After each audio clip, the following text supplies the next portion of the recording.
After about 10 years of waiting, the Mad Titan has finally made his debut in the MCU, undoubtedly solidifying himself as the greatest threat the Avengers have ever faced. Seeing how most people know the ending to Infinity War, it's pretty clear that Thanos has established himself as one of the greatest, if not the greatest, comic book baddie. No villain in any Marvel movie has ever been quite as imposing as the Mad Titan, which makes sense because it takes a great force of evil to take on the Avengers, which are literally Earth's mightiest heroes. So for this Villaintober, we'll be talking about how Thanos has made a huge impact on the— Hold it, petty mortal! Oh no, Loki, how did you get on the air? Far beyond your understanding, human. Listen, I am sick and tired of everyone praising Thanos as the best villain since Darth Vader, etc., etc., etc. Why isn't anyone paying attention to my villainous achievements? Oh, buzz off, Loki. You're just jealous that you got killed off by Thanos in the dumbest way possible. I mean, why would you describe yourself as the god of mischief while swearing your allegiance? To quote Thanos, You should choose your words more carefully. Silence, machine! It was just a subtle hint that I would betray him later on. the only thing that did any betraying was the structural integrity of your neck. Oh, come on! Will you morons keep it down? I'm trying to access nuclear codes. Oh my gosh. It's you? You're on my show? Well, it's about time you acknowledge my importance. Not you, pretty boy. Ultron! What? I am such a huge fan. I love how you tore the Avengers apart, eventually giving us civil war, and then made a giant meteor out of vibranium. Yeah, let's not encourage him to do any of that. Meteor didn't work. Gonna go for those nuke codes. I will stop at nothing to see this ruined world destroyed. Uh-oh. Security! Hold it right there, sir. I'm going to have to ask you to disengage from searching for those nuclear codes. Do you even know how many views Despacito has? Yeah, okay, as you were. Cyan! Nope, sorry, he has a point. I can't stop him. Okay, look. Anyone can use pathetic cheat codes to get your way, but I rule the world in style. Yeah, nothing says style like wasting Matt Damon and Sam Neill performances. You want to go on about waste? How about that gigantic mess you left in Sokovia? Oh, you're one to talk, Mr. Lone and Army. Okay, look guys, I think this will actually make a pretty interesting discussion. What? You mean discussing who's the better villain here? No, it's so obviously you, Ultron. I'm actually going to discuss why you're the better villain here. Oh, come on! Deal with it, Frosty. Anyways, hi everybody. I'm Matt with my co-host Forge, and welcome to Villaintober here on CPTV, your family-friendly source of positive entertainment. Today, we're sadly going to break the hearts of many fangirls by proving why Ultron is a far more superior villain to Loki. Now keep in mind that we don't mean any offense to Tom Hiddleston's performance as Loki. He's definitely a very talented and suave actor, and the MCU wouldn't be the same without him, kinda like how it wouldn't be the same without Robert Downey Jr. But guys, or rather gals, trust me, Loki is not all he's cracked up to be. He's basically a warm-up villain for bigger threats like Ultron and Thanos. Believe it or not, most of my beloved fans don't think of me as a villain, but rather a misunderstood anti-hero. Oh, it's cute how they think that. Kinda like how kids think Santa is real. Santa isn't real?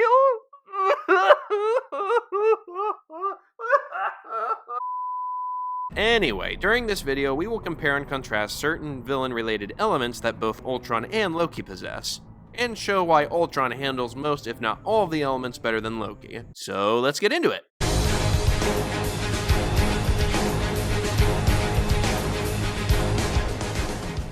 First rule of supervillains, they should always look intimidating or imposing in some way. So let's see which one works best. Loki, you first. Hello everyone, my name is Tom Hiddleston, I mean Loki, and I'm going to take over you petty mortals by using my mischievous antics. Now everyone bow before my giant antlers and give me the respect I deserve. I am Ultron, a peacekeeping program created by Tony Stark. I have acknowledged that your world is doomed and the only option left is to decimate you all. And anyone who stands in my way is only standing in the way of progress. Yeah, it's pretty obvious who the winner is here. Sorry guys, but I'm just not buying the whole reindeer act thing that Loki's putting on. Okay, maybe my giant golden antlers aren't that intimidating after all. But that's why I hardly wear them. Don't I look intimidating in, say, this picture? Not really. In fact, you look like Tommy Wiseau doing a Severus Snape cosplay. Now, nitpicks aside, that doesn't mean Loki doesn't have some pretty intimidating moments from time to time. Yeah, okay, that's pretty cool. I said... And coolness is gone.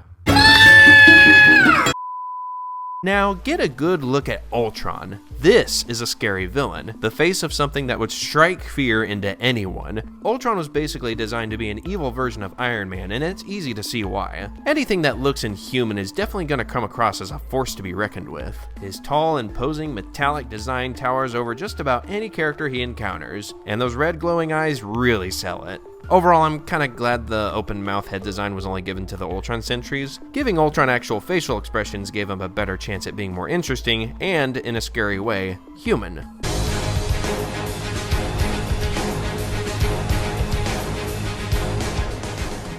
Correction. I am superior to humans. My origins go far beyond being a neglected child with daddy issues. Oh, yeah, right. May I remind you about the whole I'm not Tony Stark thing? Don't compare me with Stark. He's got a point there. Okay, fine, but at least he's not a child, right? Yes, thank you. I like you, Forge. How would you like to join me in world domination? Certainly, but on the condition that your first nuke lands in Shane Black's house. Origins! Guys! Someone just mentioned something about Origins. Let's talk about that next.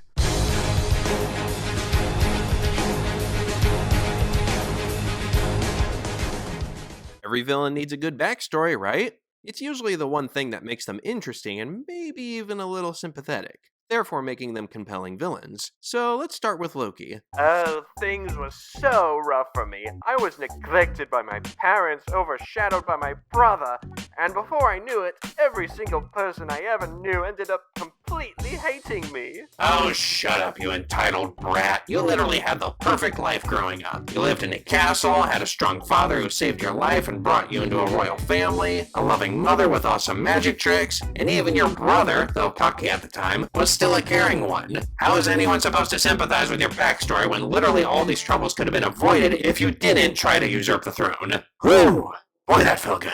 Yeah, just like Forge said, not a lot of Loki's backstory is exactly tragic. Most of the bad things that happened, he kind of brought upon himself. Yes, it's rough finding out you're an adopted frost giant, but doesn't it make more sense to be grateful his life was saved instead of being angry for... Wait, why were you angry again? Well, obviously because Odin chose Thor over me. He didn't choose. Thor was the firstborn. That's just how royalty works. Yeah, if you kept being good, it was only a matter of time till you got the throne. As far as Loki's motivations go, I honestly have no clue what they are. Yeah, first it's rule Asgard, then it's please his father by killing frost giants, then it's rule Earth, then rule Asgard again, then it's bring the Tesseract to Thanos, which turned out well. Loki's motivations are about as consistent as Padme's dress is. It's actually kind of ridiculous. Sorry, but I'm just not buying any of Loki's reasons for being evil in the first place. Ultron, on the other hand, does have pretty interesting and compelling motivations, which I know isn't saying a whole lot since he only developed his character in one movie, not nearly as much time as Loki got. But for what we had, I think Ultron got some brief backstory that makes a lot of sense. Yeah, even in summary it sounds completely reasonable. Ultron spends a few seconds on the internet and decides the Earth needs to die. Yes, being on the internet was all I needed to come to that decision. More specifically, being on YouTube drama channels, and the Star Wars Facebook page, and your president's Twitter feed. Dang it, guys, I thought we agreed no political jokes. Hey, don't look at me. Tell the power-hungry AI who's still on the air with us for some reason. Anyways, like Forge said, Ultron was exposed to the horrors of the world via the internet immediately after being born. Even for an intelligent AI, that's bound to mess you up no matter what. And since his job was to come up with a solution to world peace, the best solution he can think of is just obliterating everything. In his point of view, world peace would be like trying to salvage a burnt cake. There's just no saving it. Sure, this isn't a negative worldview coming from him, but with such a short time to adapt to everything, what did you expect? Now, trust me, I am not trying to say Ultron is a misunderstood anti-hero like all the Loki fangirls are trying to say. Ultron is definitely an evil robot. Sorry, man. Nah, it's cool. But I am saying his backstory makes a bit more sense than Loki's, at least to me. And that's really saying a lot since, like I said before, Ultron had only one movie to develop, whereas Loki had an entirely different movie before his Avengers debut.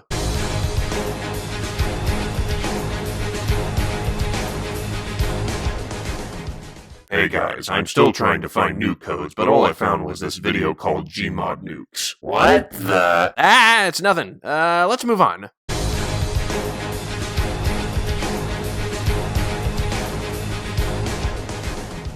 A villain can't just be a mustache-twirling, cackling hunk of blandness. There always has to be some personality to them. Not gonna lie, this probably is the one element that Loki does do pretty well in. Finally! I've had it up to here with your pathetic squabbling against my near-perfect image, but now I finally get some respect. Like I mentioned before, Tom Hiddleston is just one cool dude. His performance as Loki is likable, witty, and evil all at the same time. I'd be lying if I said there weren't a few times where I laughed at his acting. Listen well, brother. I'm listening. However, with Loki constantly repeating the never-ending cycle of backstabbing, his likability can only go so far. To quote Thor from Ragnarok, Life is about growth, it's about change, but you seem to just want to stay the same. You'll always be the god of mischief, but you could be more. it never really seems like he develops beyond his endless routine. He always switches back to the lowest common denominator of being evil, leading all the way up to luring Thanos to the Tesseract and getting all of Asgard killed. Oh, and himself. Why must you constantly bring up that clip? Because we can. Deal with it. Now, in all honesty, Ultron's personality got a lot of mixed reception. Some loved his switching between witty lines and homicidal tendencies, while others thought maybe he was made a little too goofy. God's righteous man, pretending you could live without a war. I can't physically throw up in my mouth. But let's be honest, guys, doesn't that make sense? I mean, he's basically supposed to be an evil version of Tony Stark, so it makes sense to have him act a little snarky at times. Yes, I know the comic version wasn't created by Tony Stark, I get it. I'm saying it makes sense in the movies. If you ask me, having him, say, cut off a man's arm and then start cracking jokes is one example of how his humor plays very well for his psychotic personality, even if that was just a little over the top. Now he's got room for a sonic arm cannon. He'll thank me later. It may not be perfect, but Ultron's personality actually really works in the MCU. You can't be dark and brooding and serious all the time, and it only makes sense for an AI who's created by Tony Stark to have a small bit of that smart aleck personality, while at the same time having a malicious murderous side to him.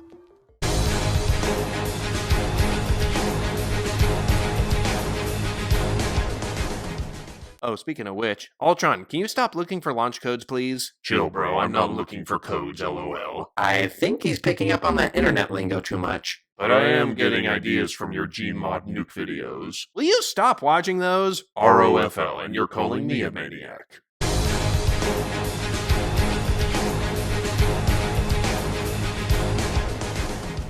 If they're gonna go up against our heroes, villains have to be formidable and able to fight. Now, seeing how one is an Asgardian and the other is basically an evil Iron Man suit, both of our villains are definitely battle capable in certain ways, though one slightly less than the other. What do you mean, slightly less? Well, I mean, aside from puny daggers, what exactly do you possess in terms of raw attack power, Loki? That's easy. I would use the Mind Stone Scepter. You dropped that, remember? What else?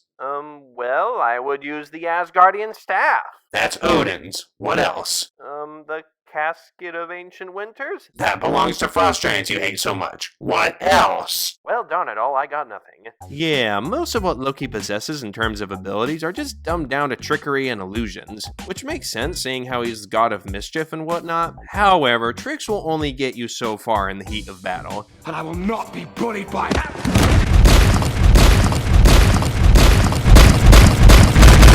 Everything Loki used to fight with were either stolen or borrowed items. Oh, I assure you, all of my possessions were borrowed. They would have been returned. I mean, eventually. Were you thinking Avengers 1 eventually or Avengers 3 eventually? Stop bringing up Infinity War!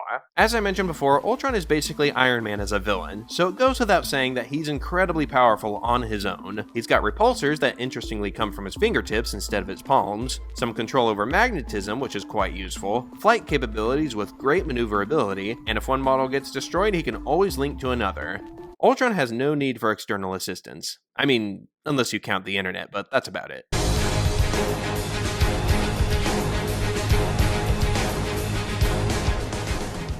You know, hearing you talk about all this now, maybe meteors and missiles are too old-fashioned. I should look into something that'll absolutely cripple humanity. Try crashing the Fortnite servers. That'll do the trick. No, don't! That's the only life I have left!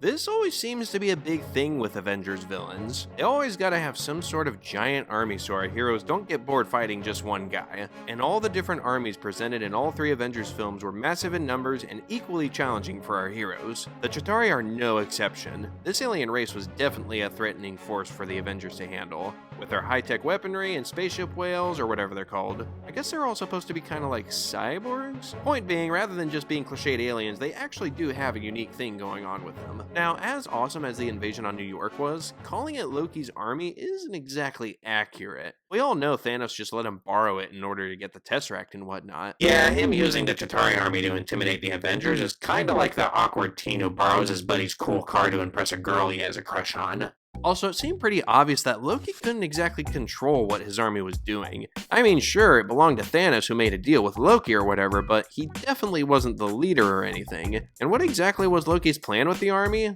That was one portal and one fairly small station all those aliens were coming from. Yeah, good point. Did you really think you could take over the world with that, Loki? I mean, you couldn't even take over New York. You're all clearly exaggerating. My Chitauri minions are the epitome of loyalty and will carry out anything I tell them to do. Listen. Hey, you there, Chitauri lackey, bring me an iced tea, please. What do you mean, get it yourself? I am your leader, so you do as I say. Now you watch that language. Now, Ultron's army has quite the contrast from Loki's. Rather than savage aliens, they're intelligent robots. Instead of loosely following their leader, they're directly connected. And rather than being intended for taking over the world, they're simply meant to defend the real Earth-destroying weapon. Just like Ultron said, he possesses harmony with his sentries. Everything he thinks and does, they also think and do. All things considered, Ultron once again wins in this element. Ultron's sentries are awesome.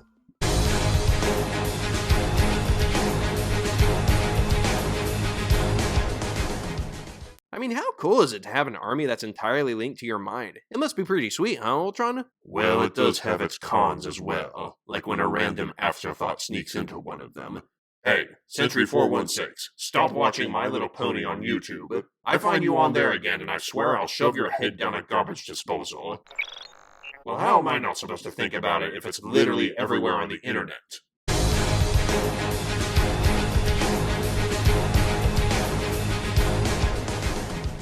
Last but definitely not least, the most important thing to talk about is what kind of impact Ultron and Loki left on the Avengers. Now, obviously these two villains didn't win against them, but nevertheless, it's important to see how much they influenced how the next movies unfold, whether in good ways or in bad ways. Let's look at Loki first. His plan was to bring the Avengers together for the Battle of New York, and even if that was his intention in order to destroy them all at once, it still was, how did Tony put it? Not a great plan. Yeah, by the end of the movie, they're pretty much a team. In some respects, you could definitely thank Loki for bringing together the greatest team of superheroes, but as far as Loki's plan went, definitely not the outcome he would have wanted. I don't know what else you were expecting, you doof. Silence! I am the god of mischief. My level of intellect is too much for you to comprehend. I think you mean your level of dumb is too much to comprehend. Now, Ultron, oh man, Ultron completely undid what Loki did in the first Avengers. His plan to isolate our heroes carried all the way to Civil War, and it was mostly done through Scarlet Witch. Not only did she mess with their minds and show their greatest fears, but she also accidentally blew up that one building in Civil War, officially bringing up that Sokovia Accords fiasco. Even after Ultron was gone, his prediction that Scarlet Witch would tear the Avengers apart from the inside was still carrying on.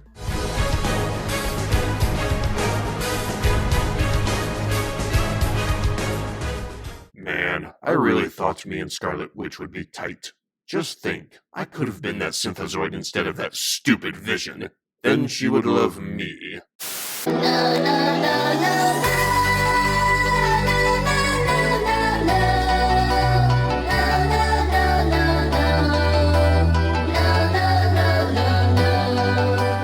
What was that? That was the sound of passionate fangirl shipping, aka my sister. Okay, that was the last comparison between Loki and Ultron. Here's the summary.